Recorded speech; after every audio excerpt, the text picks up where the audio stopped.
Okay.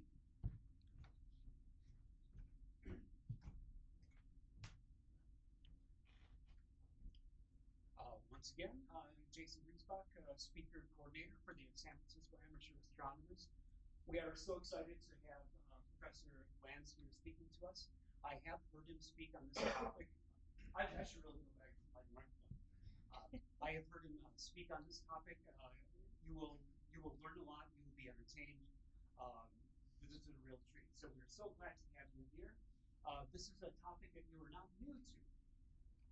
1991, you started working on prototypes for subcomponents for LIGO, and we may hear more about that. Am I dating you too much? It's definitely been a minute. It's been a minute. So he knows what he's talking about. This is going to be a real treat. We are so glad to have from Stanford, Dr. Brian Lance. Thank you.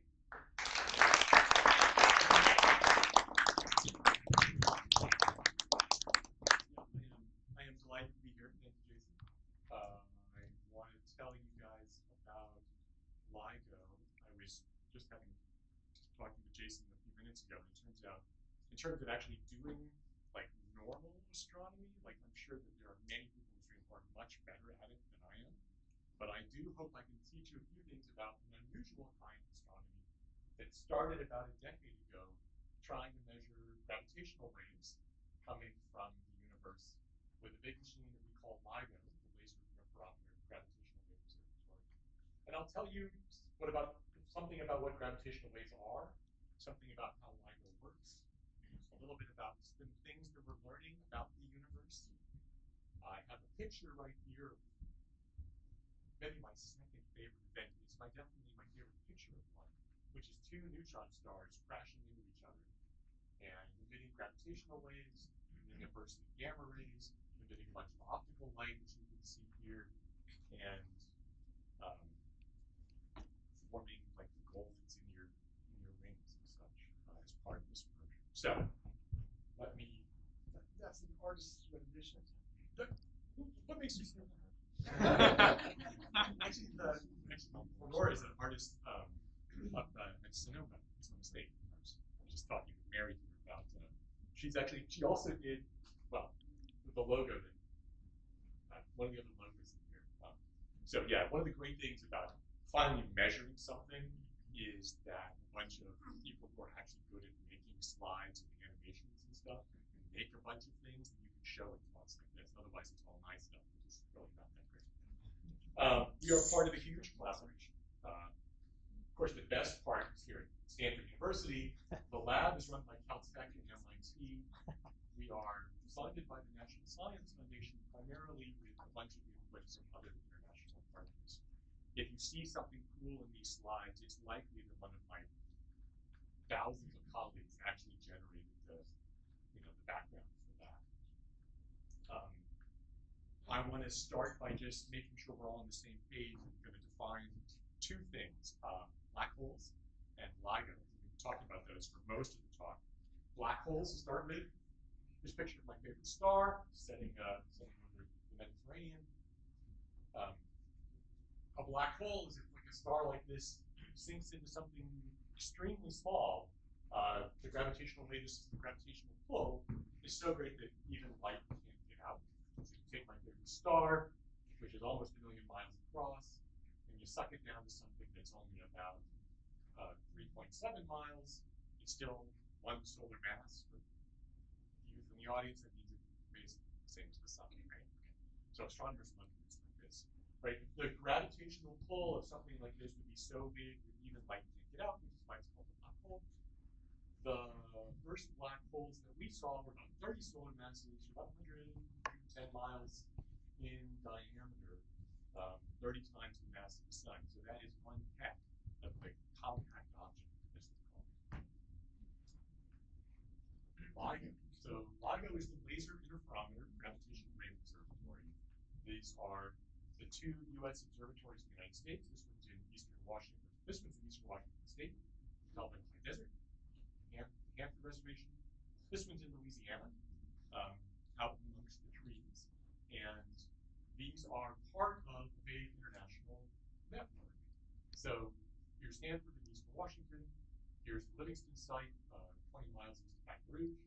The Virgo site is an interferometer just outside of Pisa, Italy. There's a 600-meter long short interferometer where they do a lot of technology development in Germany. LIGO is building a third site in concert with the Indian government in central India, probably online in 7 or 8 years. There's an underground cryogenic facility that's being developed called Cadre in Japan. And these all work together to try and measure gravitational waves. It's actually really important to have networks. I can talk about that more if people are interested. But the reason that we went from being a bunch of wackos to actually making it into the New York Times is that on September 14, 2015, almost 10 years ago now, actually coming up on the 10th anniversary, at these two sites, we measured the first gravitational waves coming from the merger of two black holes. And I'm going to come back to these in a minute, but I want to show you a few things about the first signals that we saw, because it kind of sets the context for a lot of stuff we're talking about. This is the noise in the instrument, and this is the signal. The thin line is our best fit to the data that we can see here. And so this is the signal that came into Hanford. This is the one that came into Livingston. This is when you line them up. You can see, like, this is pretty clearly signal coming from outer space, and this is just instrument noise. And, like, this is a big signal, right? This is just basically just a bandpass filter on the data. And you can clearly see the gravitational wave, right? The vertical axis here is in what we call strain, which is the proportional stretching of space.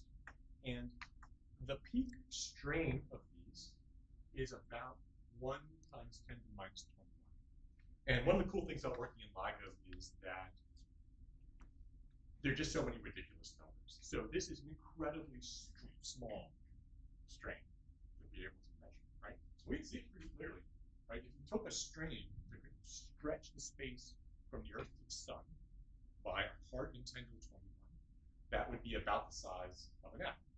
Like, so imagine you measure the distance from the Earth to the Sun, it wiggles back and forth by the size of an atom. Like, that's what we're seeing here, right, on a 4-kilometer arc. So it's just like, you're like, really? Is that really gonna, like, really? So anyway, yeah. Let me tell you a little bit about, how we actually made that work. First, let me tell you a little bit about what we mean by gravitational wave. So, take one of your famous, your favorite gravity scientist, Newton. Like, he's got, this is the only formula I have in here. The force of gravity is some constant times the mass of two things divided by the distance between them squared. Like, this is a great theory because it tells you everything, like how do apples like fall when you throw them, to how does the moon go around the Earth, right? Single theory that describes all those things, but there's some problems to it, right? So you've got an apple, you've got a gravitational field. If you believe this formula, and actually Newton pointed out there's got to be some problems with this, right? If you believe this formula, right, hold this apple up, it's got a gravitational field that extends all the way to the edge of the universe and gets small. If I move the apple, then according to this formula, right, that gravitational field will change instantaneously across the entire universe. That's not the same thing. It is not right. And for a long time, people did not understand, like, how does gravitational information travel? How does that work? Right? And it wasn't until 1916 when another famous gravity guy came along, Albert Einstein, and described the theory of general relativity. And I'm not going to talk very much about general relativity either, but I'll show you a couple of cool pictures. And basically what he says is that, you've got some massive object, and the mass of the object tells space how to curve. And the curvature of that space tells the mass how to move. And this is kind of weird, right? Because now you've got space is not just some empty stage where you've got, apples and people and stuff walking around. Like, space is part of the whole story. Like, the gravity is actually changing the space-time. You can explain that to me, do that afterwards, because I think it's very strange. Okay. And rather than tell you fun, just to show you a fun movie. So this is an animation of gravitational fields from the first merger. So you got your two black holes right here. You've got some space-time, which is all stretched and weird. The colors represent time. The curvature represents the curvature of the space-time. And as these two guys spin around each other, they're emitting gravitational waves. They're getting closer together. And the space-time here is getting all twisted up. And so, like, there's this curvature of the space-time. It's going around and around like this. And pretty soon, like about the time these guys merge, not only does space-time get very stretched out, but like the curvature like starts to propagate out. And you see these little waves going out. You can kind of see some of that in the edges here, especially like right now, like there. Right? And like those little ripples in the curvature of time, space-time, they propagate out. And those are the gravitational waves that we are looking for. If you then you guys know, how do you see that? Like, how do you measure something like that, right? So you've got some event over here, two black holes spinning around each other, they emit gravitational waves, or Dr. Smiley here, which is just a ring of free particles in space, right? As the wave comes by, it takes the space and it stretches it, right? So it's a transverse wave. So as the wave comes by, let's see, even back there, something exploded as a supernova, emit a bunch of gravitational waves. I haven't seen any supernovas with gravitational waves yet, which is too bad.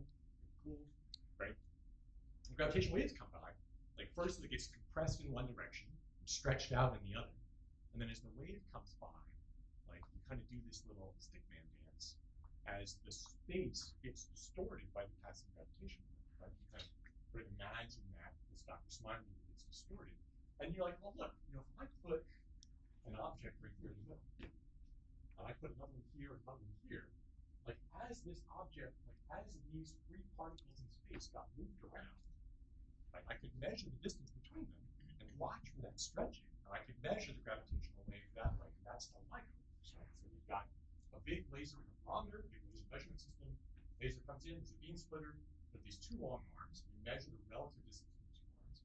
As the gravitational wave goes by, like one gets longer, one gets shorter, right? And then they oscillate back and forth as the gravitational wave goes by, and you try and measure it, right? Here's another weird thing about gravitational waves. Those mirrors aren't moving.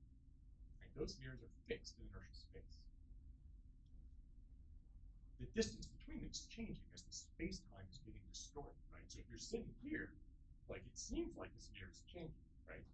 This mirror is fixed, but this mirror, the distance here is changing. But if you're sitting on this mirror, you also think you're fixed, and that the distance to that thing is changing. And that's kind of strange. Okay. So anyway, so we make this big laser reflector, and we look for the gravitational waves to go by. Now, the reason it's hard, right, is that space-time doesn't really like to stretch, right? Space-time is not, it takes a lot of energy to distort the space-time. Our original stretching, relative stretching, is 10 to the minus 21. We have these very long arm fingers, right? So if the length of the arm is 4 kilometers, then you multiply 4,000 by 10 to the minus 21, you get the relative length change of 4 10 to the minus 18 meters, right? Significantly smaller than a proton. That's why it took so long, right? Einstein predicted this in 1916. Ray Weiss out of MIT wrote a paper describing how you could make this measurement work in 1973. We got the first signal in 2015, almost 100 years after Einstein said that these things might exist. He also thought we wouldn't be able to measure them, but he didn't know about lasers, and he didn't know about black holes. So things that we've learned since then have actually made a lot of difference.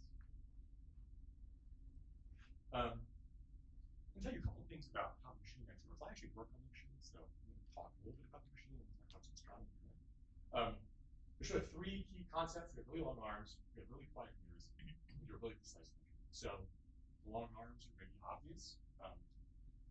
Here's our 2 observatories in Hanford and Livingston.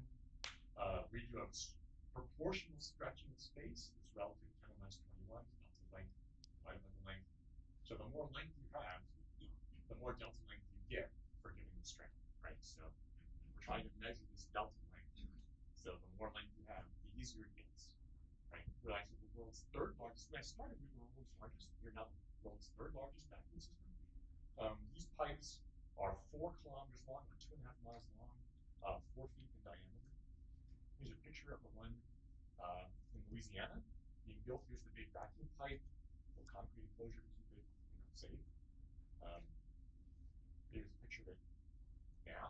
It's a beautiful site to go to. Louisiana's great. And yeah, building a vacuum system is expensive. We wouldn't make it longer if we couldn't afford it, right? So the second thing we do is make really quiet mirrors. So imagine here's your interferometer. Let's take a look at this end mirror. Here's a picture of the big vacuum system. Here's that long arm. Here's the chamber at the end. To go into that chamber, so we get these big stands. For reference, these are about 8 feet tall. So those blue posts are about that big to give you a sense of how big this is, right? There's a multi-stage isolation system, a big active cable system here, with an optics table, and then hanging down from that is a suspension with the mirror here at the bottom at 10 hertz, at 10 seconds a second, where we're supposed to start our absorption band. The motion of this is about 10 to the minus 19 meters in the 1 hertz bandwidth, which is about 30 billion times less than the motion. And I don't think that's on. And this system works to keep the mirrors stable, and it also works to keep the mirrors lined up with the mirror at the other end, because that's obviously important. Here's a picture of that big seismic isolation table going into the observatory at Hanford. Looks like a bunch of shiny metal because it's ultra high vacuum. Here's sort of a CAD drawing of that. There's the table. Hanging down from this table at 1 hertz is about 1,000 times quieter than the ground. Anybody use an optics table? 1, 2, 3. It looks very much like the optics tables that you have, except that it's in ultra high vacuum. It's thousands of times quieter. And then we hang an optic off of it. So here's that optics table, and then here's a CAD drawing of the LIGO suspension. It's a 4-stage suspension.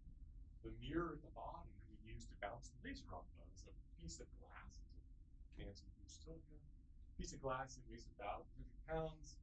It's 34 centimeters in diameter, nothing around, not that thick. We have the world's best optical coatings on it. And if we do it right, which we haven't quite managed to do yet, we're close. If we do it right, the motion at 10 hertz is set by the thermally driven vibration. So just because it's warm is the reason that it's still moving at 10 hertz. We've isolated out all the good motion. We do some fun tricks, like this piece of glass and this piece of glass are bonded together with very thin glass fibers. So this is essentially one single piece of glass that weighs almost 200 pounds. This big around, this tall. Here's an engineering prototype of that. Betsy Weaver for Scale. She's one of the lead operators at the Hanford site. She's kind of short, so it makes this thing look extremely tall. It's about as tall as I am. Like if my feet were bolted to the table here and I was hanging upside down, my face would be about. The actual optic is of course much prettier than that. It's got this fancy dielectric coating on it, and it's a beautiful reflector for the particular wavelength of laser light we use. And I got to point out, so I actually brought a scale model of the advanced LIGO optics. You can kind of see why we hang it from suspension. There. Right, so here's my model. My model is advanced LIGO and it's hanging on a suspension. And the reason we do this is that if you look at the suspension point, like if you move it slowly, of course the optic just follows along, right? If you move it on resonance, then the optic moves a lot more than the suspension point does, which is why we have little sensors and actuators that damp down the motion. But the important thing is that if you drive it at high frequencies, what you can see is that you can move the suspension point, it's a little rubber band here, right? You can move the suspension point a lot, and the optic moves much, much less, right? And that works in the vertical, it works in the horizontal. And this is the idea that we use to keep the optics still, really. Of course, and if we use a quad suspension, four-stage suspension, because like if one is good, right, then two is obviously better, right? So you can like, here, like now, you can see like I'm really moving around suspension quite a lot, right? And the optic just isn't moving nearly as much. Of course, now you excite the resonances, and that's why you need some active servo controls on there, which is something I spend a lot of time thinking about. Anyway, I'll put that. Third thing that we do, of course, is we do precision interferometry to measure the distance between those varying vectors. This is based on the Michelson interferometer, and this is a slightly more complicated picture. Here's our laser, here's our beam splitter, here are our two arms, a bunch of detector stuff, and it's based on the Michelson interferometer. We add a bunch of tricks. The basic idea of the Michelson interferometer, though, is like this came, it's like the 1880s, right? And it's just it's a beautiful idea. Here's your laser, right? Here's your beam splitter. You can imagine like you shoot your laser out of the laser. It's the beam splitter divides into the two arms, and as the arm lengths wiggle back and forth, the amount of light in the detector changes. Think back to your physics classes. You can imagine this is electric field in the light beams makes up the light beam. We draw yellow for this arm and blue for that arm. We hold the interferometer so when it comes back to the beam splitter, the light from the two arms is out of phase. So these electric fields are equal and opposite, and they add to zero into the light. But as you change the arm length, the phase of these two electric fields changes a little bit. Instead of canceling, we don't quite cancel. And so instead of having no light, you get a little bit. And so you can watch the light at this detector and use that as a way to measure the change in the relative arm lengths. And now you have basically a ruler which is 4 kilometers long, and the ticks on that ruler are one wavelength of light, which for us is a micrometer. So you can see like this is a really very powerful idea for measuring stuff. And these Michelson interferometers are actually very common. The thing that's unusual about LIGO is ours is really big, right? We also do some other optical tricks. So we hold the light in the arms for the equivalent of about 300 bounces. We hold a little resonant cavity between these two mirrors. And we do the equivalent of bouncing the light bulb. But it's actually a resonant cavity. Doesn't really matter, but this is like making the arm 300 times longer than its actual 4 kilometer length. And this is a huge benefit, right? Because now you get a lot more delta L per given strain. We also play other tricks, right? So we set it up so that the light doesn't come out towards our detector, which means that most of it goes back towards the laser. And then we resonate the light in this cavity also. And this is really useful because a lot of our high frequency performance is set by the counting of the individual photons. Maybe set by the measurement of the field, set by the quantization of the photons at this beam splitter, right? So the more photons you have in here, the better job you can do of measuring just exactly where you are on that relative fringe, those relative phases. So when we total all this up, right now we have about 3 kilowatts of power, or power cycle. We have almost 400 kilowatts of light in the arms. And this is enough that like it's causing all kinds of terrible technical problems. Like the mirrors start swelling in the middle, and you lose the ability to build an interferometer, and like it takes a while for the mirrors to heat up and reach their conditions. As one of the things that we keep doing is we keep putting in better mirrors here that are more and more perfect, so that we can put more power. And that's one of the big changes that we've done over the last few years to make the interferometer work better. There's also something called squeeze light that I'm not really going to go into. Also cool. Then you set this interferometer up. You make your mirrors very still. You measure the distance between them. You measure very carefully, and you just wait. Right? It just sits there, and you look for something to move the length of these arms at both sites at the same time that is unusual. Right? And you're like, it probably didn't come from the Earth. Like the truck drives by, it'll shake the mirror, and you'll see that in the interferometer. But you just happen to run, lucky, you can measure it on the ground, right? So if you somehow like you set the whole thing up and you watch your 2, 3, 4 interferometers all respond at about the same time. And that's what happened right at the beginning of the run for the Gravitational micro. Actually, it started in the middle of the night, right before the run was supposed to happen. They left. It was about a month of commissioning time that they do, and they left it running because you do that. And in the middle of the night, just before the run was supposed to start, they measured this signal at at Livingston and at Hanford, and they matched up. I'm like, well, I guess the run's already started, right? So this is that first signal that we saw, and I'm going to show you just a couple of things. So again, like here's this, here are those two signals. Here's the best fit. So you run a whole bunch of models with numerical relativity, and you find the one that fits the data the best, and that's how you figure out what was the thing that drove this signal, right? You take these best fit signals out, and this is the residual noise. This is another way of plotting it. This is called a spectrogram. And so instead of plotting like just the amplitude of the signal over the kind of 200 milliseconds long periods, what you do is you plot how much power there is at different frequencies. So right now it's kind of all over the place, and so there's not a lot of power in a particular frequency. And then you see some power in a low frequency, and that's here. And then you can see it's getting faster and faster. So the signal's getting to a higher frequency, and you can watch this come up to a higher frequency near the end of the signal.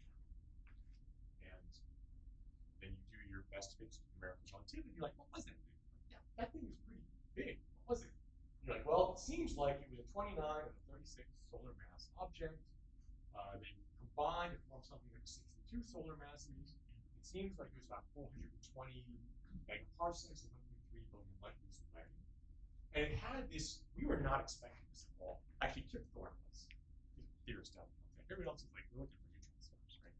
It's not a neutron star, right? It's not at all the same. And the way you can tell, right, is that it starts at this frequency as these two objects spin around like this. As they emit gravitational waves, it carries energy and momentum away until the orbit gets small, so they go faster, right?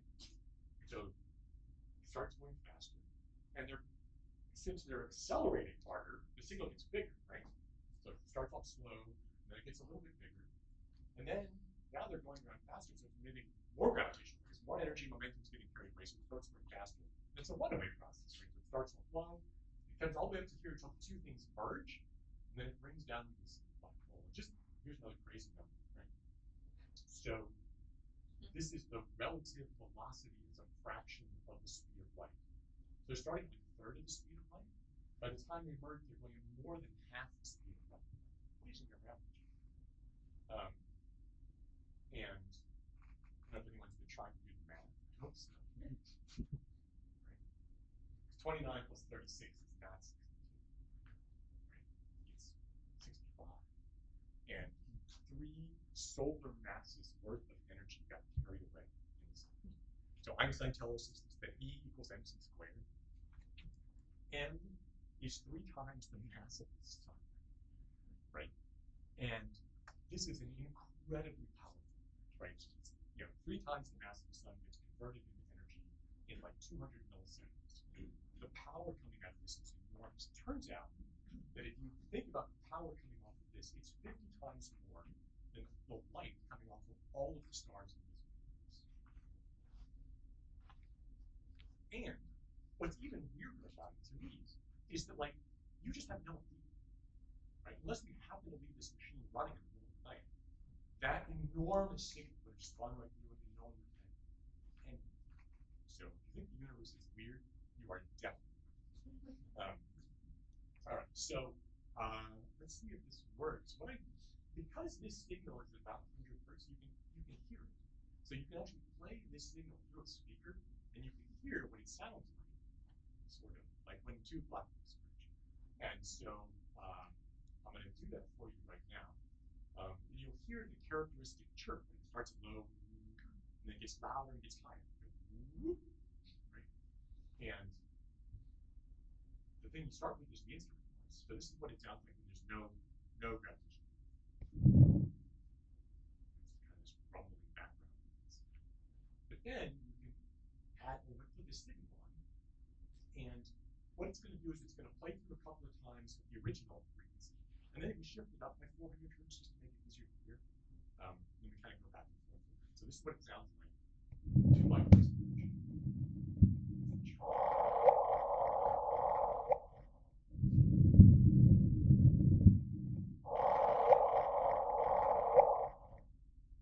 I've listened to that for 10 years. Just never gets right. So the other really famous event we saw was, instead of using black holes, we measured two neutron stars merging. So to give you a sense of scale, neutron star it's made of something like neutrons. It's the burned out core of the sun, maybe 1.5 to 2 solar masses, very compact. Here it is, one sitting over San Francisco, the Charlie Park. And these things are really quite interesting. They emit pulsars, they emit kilonovas. Unlike a black hole, where it's just space-time, this is made of stuff, right? And so GW 170817, September 2017, September 17th, we witnessed the merger of two of these things crashing into each other. It's sort of a funny, it's binary neutron star, it's sort of a funny thing, right? We got a trigger at the Hanford site. You can see that spectrogram. You see it tracking up here. You didn't get one of these. There was a big glitch in the middle of this, and the software at that point was set to ignore single detector events. But there was a gamma ray burst measured by this Fermi satellite, 1.7 seconds after the merger. And you're like, so this got all of the humans to go and look at it. They realized there was a thing right here which they pulled out, and now you can see this beautiful spectrogram of the binary neutron stars. And this is like 30 seconds long. Right? It's much lighter object. It takes much longer to merge, it turns out. And like right away, you're like, wow, like we thought that binary neutron stars, when they merge, emit a short gamma ray burst. And now we actually know. Like we know for sure, because we just saw it, right? Something like, it's been a mystery since 1967. And then you look on all three detectors, and you're like, it's a really clear signal on these two. You don't see it at all. There's a few directions for these detectors where you can't see anything. And so you're like, okay, let's do some triangulation. Let's figure out where this guy was. Make a map on the sky. That's where the LIGO Virgo localization is. This is where the gamma rays were seen by Fermi in this area. And then you start looking, right? Everybody in the southern hemisphere with the telescope starts pointing that direction, looking around. And you find something shortly after the sunset, about 11 hours after the event. You went from this little galaxy right here, from not seeing something to seeing something. And then like it's off to the races, right? So there's this amazing set of measurements with gravitational waves, gamma rays, X-rays, ultraviolet, optical, right? You start with the gravitational waves and gamma rays in the first 2 seconds. There's 6 nice optical guys who got light on it in less than 12 hours. This is the list of all of the observatories, the optical observatories that we're watching, that actually have data for this. You can make spectrograms in the infrared, 1.2, 2.4 days, watching the thing cool off from that big explosion. You get X-rays in Chandra, you get radio signals on the VLA. It's sort of funny, right? There's this paper that describes the list of observations, and I brought it here. Actually, this is not the paper. This is the list of authors. There are about 3,000 authors on here, and their schools and their funding agencies. This is 37 pages long. Like I'm actually. But, you see, this little, that's me. Right? Stanford's listed here somewhere. Yeah. Anyway, but yeah, so there are like 3,000 astronomers. I guess that makes me an astronomer, right? 3,000 people on this paper, and it really is a really cool way of doing what we call multi-messenger astronomy. And by combining the gravitational waves, gamma rays, optical, infrared, you can learn a lot about this kind of thing, which is like two neutron stars forming a kilonova. We think there's a lot to say about this, but I'm not gonna go on because like there's other things to tell you about. But that's a really cool way of doing things. Yeah. Just a quick question. Yeah. So there'll be time for questions at the end. But yeah, I understand, but specifically about that last year. Uh-huh. So the optical and other observations were post LIGO. That's right. So they're observing a different phenomenon. They're observing the result. Yeah. The result of the two neutron stars smacking into each other. So that this is a new object. It's a new object. That event is called killing.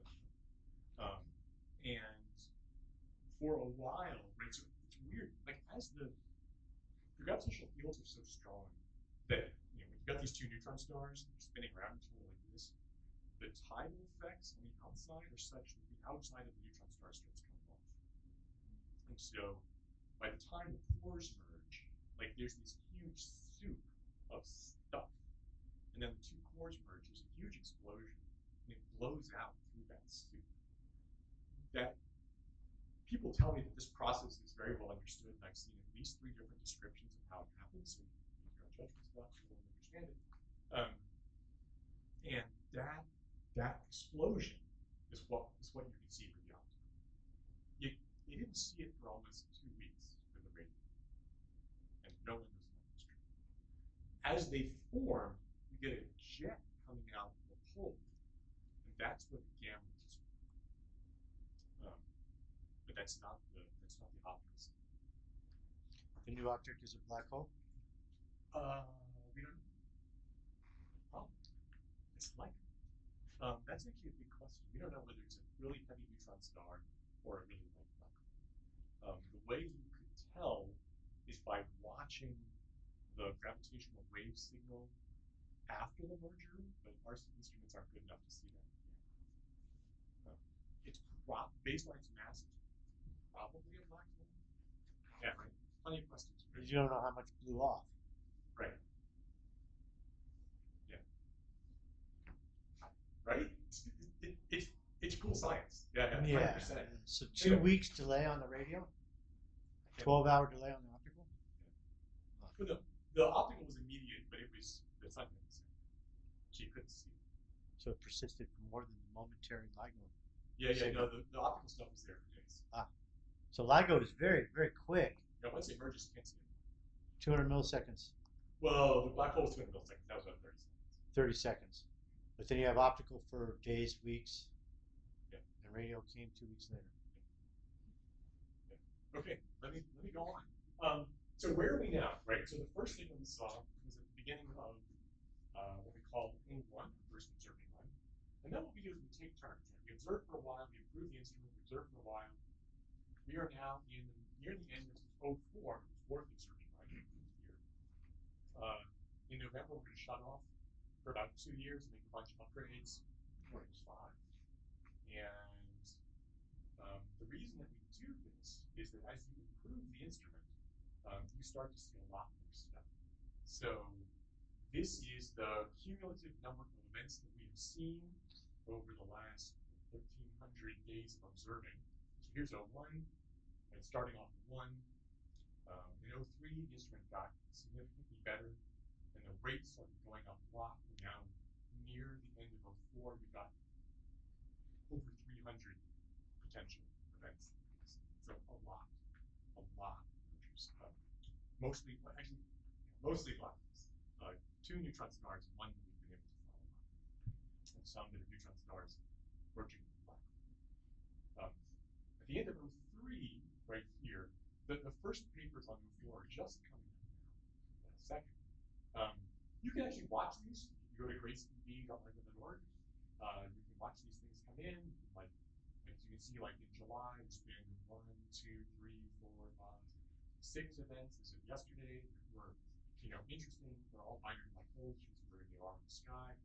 You can also track this on your phone. There's a phone app called Gravitational Events, which I'm told now that there's several events a week, it's not that great to have running anymore. Just like in the night, your spouse will cross with you. And this is a picture that came out of Unit 03 as sort of a graphic description of the kind of events that we see. And it's arranged to make it look cool. The blue things are the black hole mergers that we've seen. Two black holes forming a third, forming a new, heavier black hole. This is 20 solar masses. The yellow things are neutron stars that people have seen not using gravitational waves. The red are the black holes that people have seen not using gravitational waves. And the blue and the orange is all the stuff that I got to see. And so right away you can see that by turning on this new instrument, there's a lot of new stuff that you can see in the universe. Right? There's always new. Every time you turn on a new kind of instrument, and you look up at the sky, you see all kinds of crazy stuff. And let's see. I'm actually not sure. I think this is the first one, but I don't actually know. What you can see is that this kind of thing, where you have two objects of about 30 solar mass forming something about 60 solar masses, these are very common. Like, we had no idea that they existed before. There was some thoughts about it. The event rate was plus and minus 2 orders of magnitude. So, kind of all over the place. But, they're pretty common in the universe. There's our minor neutron star. You can see there's some other neutron star things that we've seen, including a bunch of objects. So here to your question, right? This one's maybe orange, maybe blue, maybe it's a neutron star, maybe it's a black hole. Before we started, this gap was mostly empty of objects. And people were claiming that you couldn't actually have any objects, which is obviously false, right? There's 4. So that's interesting, right? We also have some really big stuff.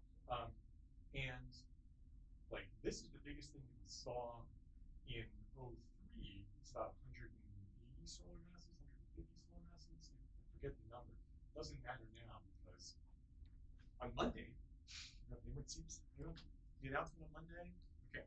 On Monday, they announced that we've seen the heaviest thing light has ever seen, right? So GW 1123, so 2023, November 3rd, this Hercules beast that's something like 240 solar masses of black hole, starting by 2 black holes that started off with 140, 100 solar masses.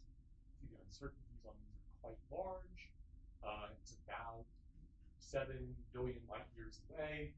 Again, the uncertainties are rather large. Here's the signal that Hanford and Livingston is inviting us and filtering on it. The reason these uncertainties are so big is because we only have 5 signals in our detection.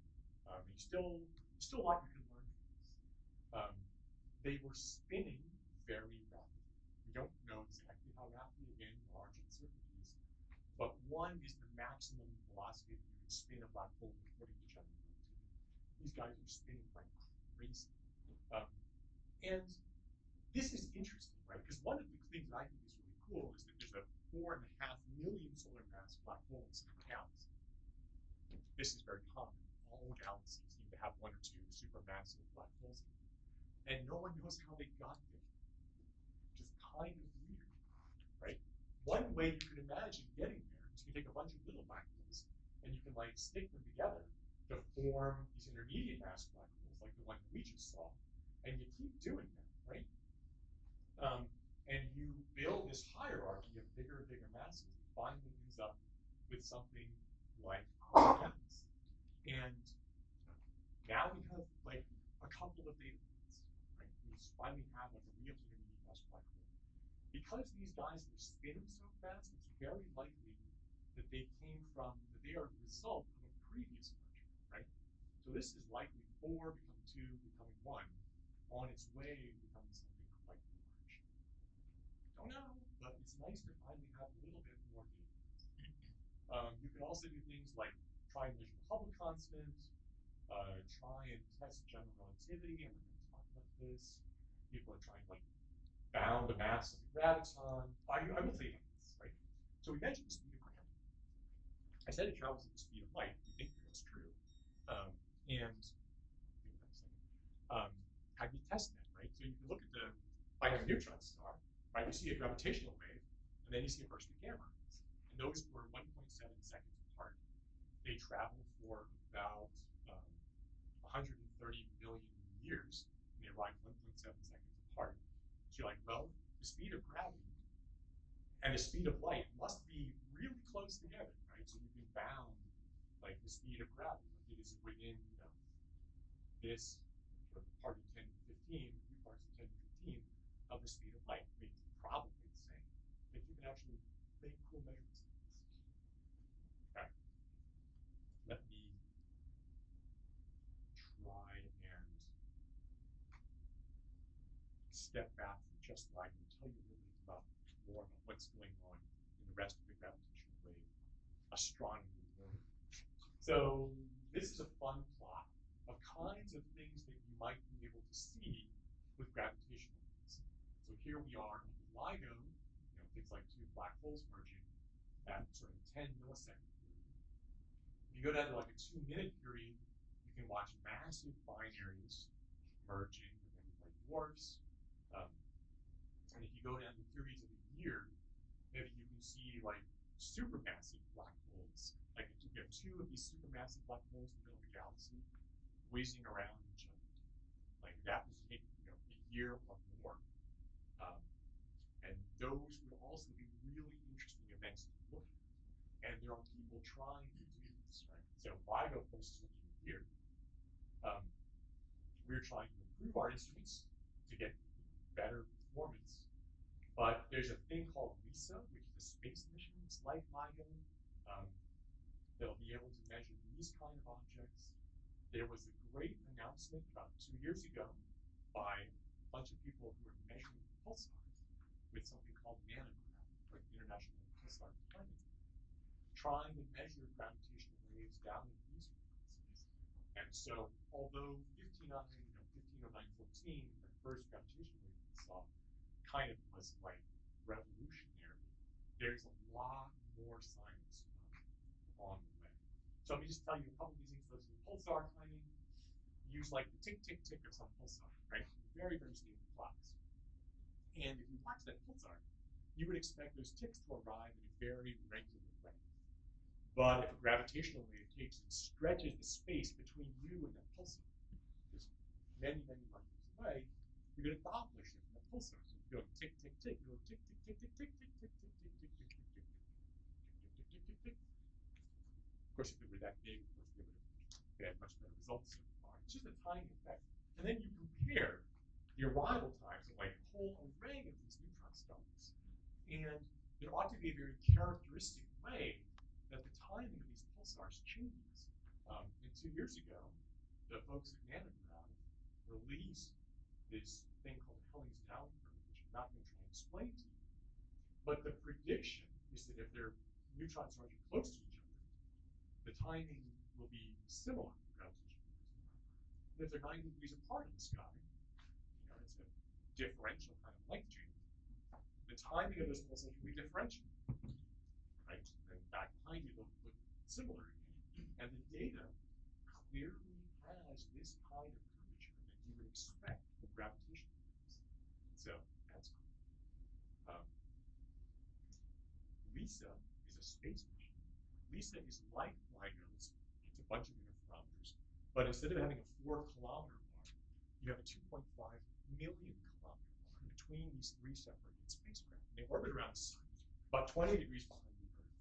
And you just watch the distance between these satellites as these things go around. This was approved by the European Space Agency for launch 2 years ago.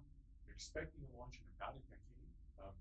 This has been changing, but we are getting closer to launch. So keep your fingers crossed. At least it will be able to start seeing some of like the mergers between like these intermediate mass black holes that I showed you earlier, and the thing called like dwarfs. There's lots of Lisa should be able to see. And maybe, like my personal hope, is that by tying together the mergers at high frequencies by LIGO and middle frequencies by Lisa, low frequencies by nanogram, we'll be able to watch this whole accumulation of mass from things that are left over from the suns to the things in the center of the galaxy by tying all these kinds of observations together and really rule in and rule out some of the various, there's some lots of hypotheses, right? Rule in and rule out some of that stuff and get a much better understanding of how the universe is. LIGO has big plans to make upgrades. We're having these third generation detectors. There's one called Einstein telescope in Europe, 10-kilometer arms. In the US, we're talking about Cosmic Explorer with 40-kilometer long arms. If you think about the number of events that we've seen, you can kind of get a little plot. It's like this: how far can we see black holes? Out to maybe a redshift of 1, so maybe 100 or 10 billion light years. This is Z here, astronomers. Here's the first event that we saw. How far can you see binary neutron stars? Here's the first binary neutron star that we see, like not near this far. As you go to these third generation instruments, you can see a lot farther out into space. And so the number of events that you can see become enormous. And just an enormous number of black holes that you can see. And likewise for the neutron stars, just many, many, many neutron stars as you get out to significant redshifts with the ability to measure. It's also cool to look at this because what you see is that out at the edge of these very high redshifts, when the universe was very, very young, it should be that there haven't been stars yet. And so you can't form any black holes from the burned down embers of those stars. So you shouldn't actually be able to see any more black holes at redshifts of 50, which Cosmic Explorer and Einstein telescope should be able to see. So if you ask yourself the question like, how many mergers are we going to see? The answer could very well be all of them. So with that, let me stop. Say it's a very exciting time to be doing gravitational wave work and astronomy in general. Lots of cool new machines coming online. Lots of exciting data from the machines that we've got, and yeah, very exciting. So thank you very much.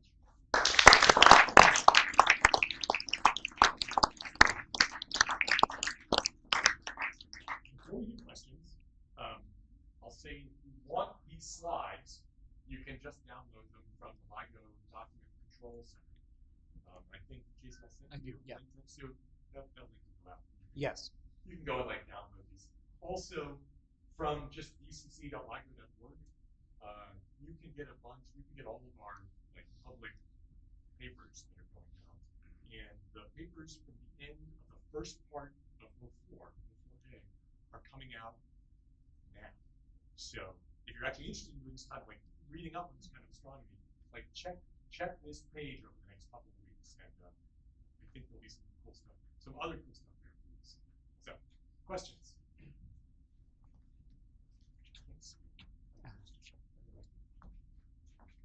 Yes. Yes. Is it true that are we able to observe the plane of the two arms, basically? I mean, you're not really being able to measure things in perpendicular. So we do have what's called an antenna pattern, and the antenna pattern is pretty broad. I don't have a picture of that. So it's a transverse wave. So actually, we're most sensitive to signals coming in from above and from below, because as the signal comes towards you, right? Like you get a stretching in one direction and shrinking in the other. And so the signal's coming from above the detector, it's stretching one arm and shrinking the other. So that's the maximum direction we can see.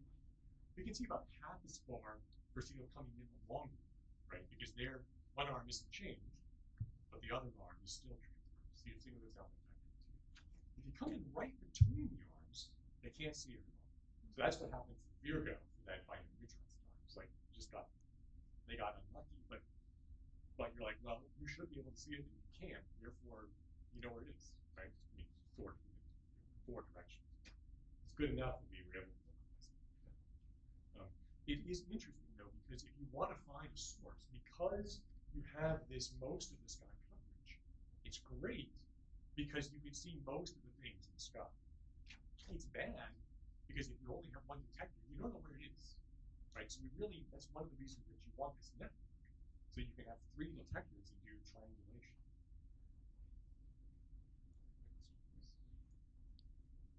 You were there from the beginning. So what was the biggest surprise that happened with using the other system? With 1509, with the first gravitational wave? Yeah. We were all expecting, most of us were expecting to see binary transforms. Because like there was a Nobel Prize in '73 for Holson Taylor, who were watching a binary neutron star system. So there is some evidence that binary neutron stars exist. Before we did this, there is no evidence. There was no evidence of 30 solar mass black hole binary systems. No one had ever seen it. You could guess how many there might be, and those guesses were, I mean, they spanned 4 orders of magnitude of how many there would be. So we just said, you really have to help me. Kip Thorne, the theorist who won the Nobel Prize for this in 2017, along with Greg, Gary, like he said, you're going to see black holes first. We're like, but Kip, you don't have any idea how many of them are. He's like, you can see them to a much larger distance. Like you're going to see them first. And he was totally right. But he was not surprised, but I was surprised because I've been expecting neutron stars for like the last 20 years. Sure, I'll have a question. On the previous slide, you showed the characteristic chirp. No, one forward, yeah. It's coming. Yep. Okay. You showed the characteristic chirp increase in frequency. The one on the left, which was for the record-breaking merger. This is the neutron. So, right. Yeah. So this is the heavy object. Actually, this is not. This is a different object. But yeah. I don't see the change in frequency. So what we do, that's right, and that's because this one merged at about 50 minutes. And so when this one got plotted, what we do is they do a process called whitening signal. So you take the signal and you divide through by the noise of the detector. The noise of the detector as you go below 50 hertz increases quite dramatically. And so it just attenuates all of this because the signal is very close. And so one of the things that we're trying to do this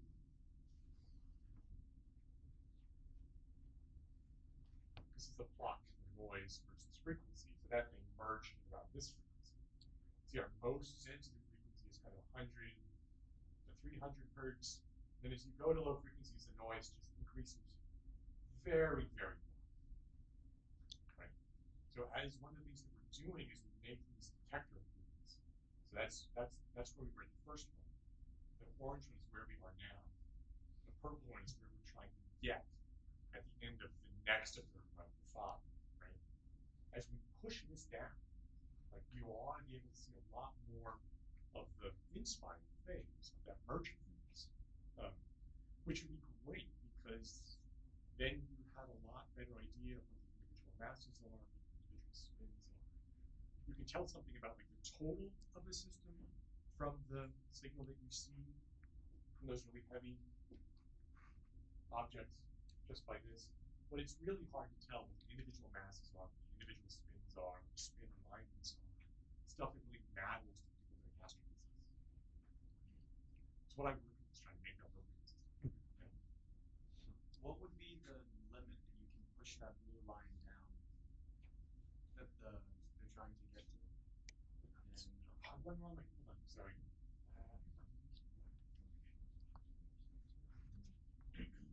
Right. Right. So how far down could you push this purple line? Like if you're thinking like really optimistic, and the answer is maybe like a factor of 10. So this orange and this purple are Einstein telescope and cosmic. The purple is Einstein telescope. The orange one is Cosmic Explorer, the European and US versions. And the blue one is kind of where we are. So you might be able to do a little more than a factor of 10. So you make the arms 10 times longer. You put more power in, which helps you with high frequencies. You take the mass from 40 kilograms to like 320 kilograms. You put it on a 4 meter long suspension. You put in lots of squeeze lighters. You take all the tricks that you have and like jack them all together, right? And that's kind of the thing that you can see with these. Other questions? Yeah. Is it conceivable that we'll ever be able to harness gravitational waves or any of these Right? Wouldn't that be cool? implications No, of this research? right? Because there's a huge amount of energy. Yeah. But like the effect that it has on us is just minuscule, right? So I've never heard of any reasonable way of trying to do that. Feynman had a very famous thought experiment back kind of the beginning of this field, where he said, like, you can imagine like a very long ideal bar with some little weights kind of sitting on it, right? And as the gravitational wave goes by, like it'll move the weights a little differently than the bar. So you'll get a little bit of scraping of those weights along the bar. And so you can actually deposit energy into a detector. And it was that kind of thought experiment that actually helped the field not just be dismissed as a bunch of lunatics, right? We can sort of use this for a bunch of optimists. Okay. So you can imagine, like, these thought experiments, like doing anything practically, it's escaped us so far. So you guys can just figure that out. Other questions? In that extremely low energy third, the pulsar science. Mm-hmm. So in that realm, do you think that there's possibly some sort of CBR equivalent background gravitational energy bouncing around the universe? So the cosmic microwave, yes, there is a thing called the stochastic background, which people expect might be left over from the Big Bang, and some equivalent of like the 2.7 degree Kelvin thing that we see with Kobe and those other experiments that use the cosmic microwave background. I don't think that was on. Yeah, so that's the stochastic background. Is it within the realm of nanograph? Looks like it. It's Maybe. Yeah, maybe. I mean, people actually might have looked for it, but only because we happen to have the data, so you might as well look, right? No one actually. It would be very surprising if we saw stochastic background stuff with LIGO, but it's not crazy to think about it for things like that. There's also some people looking for. What's the name? Maybe. There are people looking at the cosmic microwave background with polarized light. So not just the microwaves coming and the spatial variation of the microwaves, but the spatial variation of the polarization of the microwaves. And one thing the reason that they're doing that is because it's possible that you can see the remnants of gravitational waves in the polarization patterns. You get this little thing where the polarizations go around the circle, like around some space, then that is indirect evidence of primordial gravitational waves in the early universe. I haven't seen it. Maybe we could make a heat map of those one day. Yeah, people have made them. Actually, someone actually announced that they'd seen it, but it was dust, not gravitation. That's a hard experiment. That's probably for a couple generations from now, Right? if possible. Yeah. Other questions? So when the two black holes collide, is the theory says that the gravitational waves go equally across every single part of the space, or is it more likely that goes in just one direction or in both? So this is one of the sources of our frustration, right? They do go off in all directions, but you get a little more intensity. So you got a plane like this when they're working. You get a little more intensity perpendicular to the plane than you do off the edge of the plane. And so one of the cool things you can do with gravitational waves is you can actually get pretty good estimates of the distance to which a thing happened. And the reason that you can get the distance is because you can measure the masses with the signal. And so you know how big the gravitational wave was when it was emitted. And you measure how big it was when it got to you. And so you can just calculate the distance. But the uncertainty is this inclination of the source to you, right? Because you don't know if it's like face on, so there's like factor 2 bigger, or if it's edge on. And so you can see, like in all of our distance estimates, there's this big uncertainty, which, as you have more detectors, you can detect more like directions for the signal. You can start to pull some of that out. With the third generation detectors, like Einstein telescope, multiple interferometers and triangle, you have some hope of being able to tell that because of some things in the shape of the signal. But right now, we're like, well, it's probably like this, or like this, because that's just most likely where it is. So you see these Gaussian distributions of the range, just set by exactly this uncertainty of the signals. I might have missed something, but what do you feel like are the most significant ways that this research has or might change our assumptions about the universe or how we see it?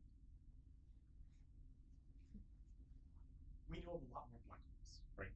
People have thought that there must be black holes out there, but before LIGO came on, like we only saw black holes below about 25 solar masses, or above about a couple 100,000, maybe a million solar masses, and nothing in between. And so you're like, there ought to be something there, but it's how do you measure it, right? They don't emit any light. It's like, what do you do? So we've had a lot of information about, the number and population and the statistics for black holes in the universe. People just have no idea. And I think that's interesting in terms of like telling the story of how the universe has evolved from something very young to where we are now. I also think that the neutron stars, we can get some more of them, fingers crossed. I think there's a lot of interesting science in there too, because the um, the dense matter in that is something that you really can't make on Earth. And so, like when you talk, there's a thing called the R process, which is it's how you make a lot of the heavy elements like gold and platinum. And they think that about half of the heavy elements are made by these kiloneutrons. You have two neutron stars merging into each other. But it's hard to study them here on Earth. But you can get a lot of information by watching these events. There are people who think maybe you learn more about general relativity. That's unless we look really hard for deviations in general relativity, right? The the the stretching of the space-time around these events is extreme. Nothing like it. You can't do anything like it. Right? The very, very extreme gravitational events. We look at them from a great distance, so they're really attenuated by the time they get to us, but they have a lot of signatures of really interesting parts of general relativity. People are looking very hard for violations in that way. People who do quantum mechanics are like, you can't have a singularity of mass at the middle of a black hole. It's just not reasonable. But no one's been able to come up with a conclusive theory about what it is. Right? So maybe if there's some violations of general relativity, you'll start to get hints of that, which would be it's like that's not in the near future, right?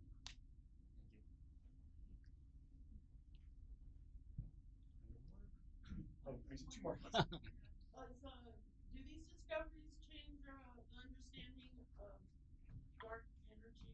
And like, do you think, like in the universe where dark energy is denser, that affects how quickly the waves? I doubt it. I don't think we're going to be able to see any dark energy stuff with this. I don't think we have enough events to build the kind of statistics that people like the Rubin telescope and DESI are being able to do for us. People are looking for like dark matter kinds of signatures in the detectors. You've got the detector, you might as well look for like weird particles stars that wander through the optics and change the arm lengths. We haven't seen. People have looked for the dark matter stuff. We haven't seen it like it. So I'm not particularly optimistic about the dark energy. Unfortunately, because like it'd be cool if we could say something about that. Maybe one more question. Yeah.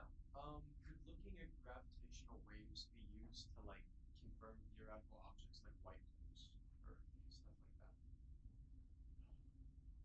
Maybe. I mean, we are looking. So there's a bunch of different people, different kinds of people, different kinds of groups looking at this signals, right? And the compact binary coalescences to black holes, to neutron stars. That's the only thing we've ever seen. But there are people looking for other stuff, right? So you can imagine one of the things they talk about. You're like, really? Like you have a cosmic string. It's got a kink on it, right? And so this kink propagates along the string at the speed of light. Sure, whatever. But that has a very characteristic kind of signature that you ought to be able to see with a gravitational wave, right? And so people are looking for, wackadoo stuff, right? And and I'm kind of of two minds. You're like, well, look, that seems kind of whack to me. On the other hand, like the binary black hole that came by, we would never see it unless we happen to be looking. Right? People are always surprised when they look up in the sky with new instruments. So, maybe cool. I think that's it. Well, take one more. Okay. It's warning. Sure. What's the furthest thing you can observe from sort of corona that is the oldest thing? Yeah. So I off the top of my head, I'm not sure. The really massive event that we just saw was at about 7 billion light years. So C of about 0.4. That's getting out to the range where we can see stuff. We can probably see a little farther than the SNR. The signal to noise of that really massive event is pretty good. It's hard to there's not enough signal to make a lot of do a lot of particular model analysis, but the fact that you can see it is pretty clear. I think the big, the Cosmic Explorer Einstein telescope, these guys, those get out to Z's of, more than 10. So really, they're getting really, really close. So maybe they claim as much as 100, which is like really old. But we've got Z of 0.4, maybe. I did see one more question in the second row. Did you have? Yeah. Yeah. Sorry. I'll preface by saying that I'm a complete novice, so I have a couple of questions. So you mentioned kind of briefly that the effects on life on Earth are so minuscule that it's almost, not something to Yep. take into consideration. Yep. But I'm wondering if like what kinds of effect that would be. And I'm also curious about, if I understand correctly, the mass objects, gravitational waves, they really transform and shift the time-space continuum shape. So does that give us any insight into possibilities of traveling through the time-space continuum that we didn't understand before? I'll tell you a story. I don't think there's going to be any effect on us, right? Like when you stand up in the morning, like the gravitational stretch on you is way more than 10 meters. That seems fine, right? These kind of strains are extremely small, right? Which is why people like me continue to be employed. Have you seen the movie Interstellar? Yeah. It's quite lovely, right? The original script for that was written by Kip Thorne, like the theorist who won the Nobel Prize. And it was supposed to start in the line of control. And anyway, the script got revised a couple of times. Kip's still the technical advisor for that movie, so maybe the script got revised a couple of times, which is fine because it's a great movie. I love it. But it's one of the things that Kip thinks about, right? So he's GR, just general relativity theorists. It's not, and in that movie, like there is some stuff like where there's wormholes, anyway, which is not yet forbidden by any kind of physics that we know. Like, can we explain it? No. Is it too likely? No. Is it forbidden? Doesn't seem to. So, there are some very smart people, way smarter than me, who are thinking really hard about this. It'd be cool, right? It'd be cool to see. Thank you.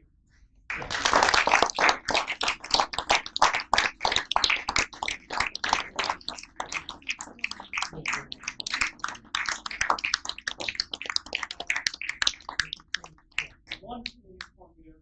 I hope you all enjoyed it. In August, our lecture will be from Lockheed Martin. Dr. Bart's, I'm going to mess up his last name, Despontieu. But he will be talking. There are many those of us here who enjoy doing daytime astronomy, solar astronomy. He will be speaking on the chromosphere of the sun. So coming up for that next month. Thank you once again, and have a good night. Thank you.